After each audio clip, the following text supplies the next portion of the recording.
మౌనంగా ఉన్నావంటే బాధ లేదనా, కోపం రాదనా? ఈ రోజుకి కూర్చొని చూడండి ఏం మాట్లాడుతున్నారో వాళ్ళు. ఆయన వాళ్ళ లాయర్ అంట, ఆయన ఎవరు, ఏజీపీ అంట, పొన్నవోలు సుధాకర్ రెడ్డి గారు తిరుమల లడ్డుపై ఢిల్లీలో చేసిన కామెంట్ నా దృష్టికి తీసుకొచ్చారు.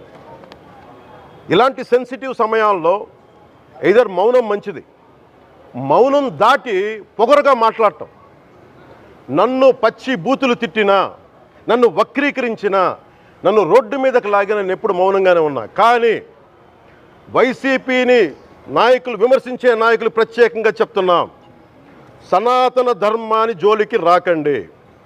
తప్పు జరిగితే తప్పు జరిగిందని ఒప్పుకోండి, లేదా మాకు సంబంధం లేదని చెప్పండి. అంతేగాని మళ్ళీ అడ్డగోలుగా మాట్లాడితే ఎవ్వరం క్షమించం. ఇక్కడ మీరు కూడా హిందువులే, పొన్నవోలు సుధాకర్ రెడ్డి గారు మీరు హిందువులే, నోటికొచ్చినట్టు మాట్లాడకండి. తమాషాలుగా ఉందా మీకు?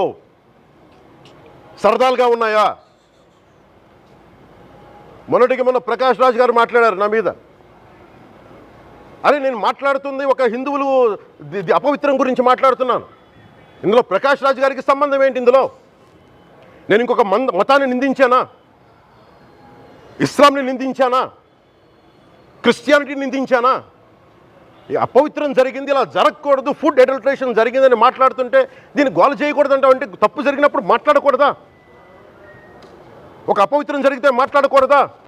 దేవతా విగ్రహాలను శిరచ్ఛేదం చేస్తే మాట్లాడకూడదా? ఏం పిచ్చి పట్టింది ఒక్కొక్కళ్ళకి? ఎవరి కోసం మాట్లాడుతున్నారు మీరు? ప్రకాష్ రాజ్ కూడా చెప్తా ఉన్నాను, నాకు మీరంటే గౌరవం, I have extreme respect for you.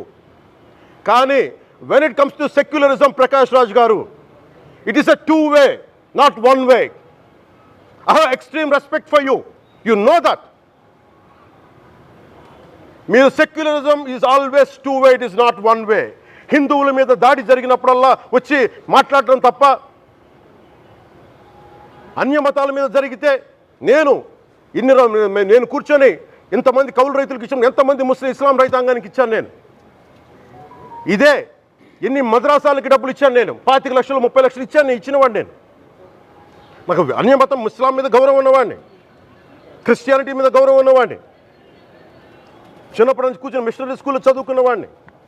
నా టీచర్ చెప్పిన సూక్తి, తను తగ్గించుకున్నవాడు హెచ్చింపబడినని చెప్పి బైబుల్ సూక్తిని ప్రతిసారి కోట్ చేస్తూనే ఉంటాను. ఇది నా గౌరవం, ఇది నేను చూపించే గౌరవం.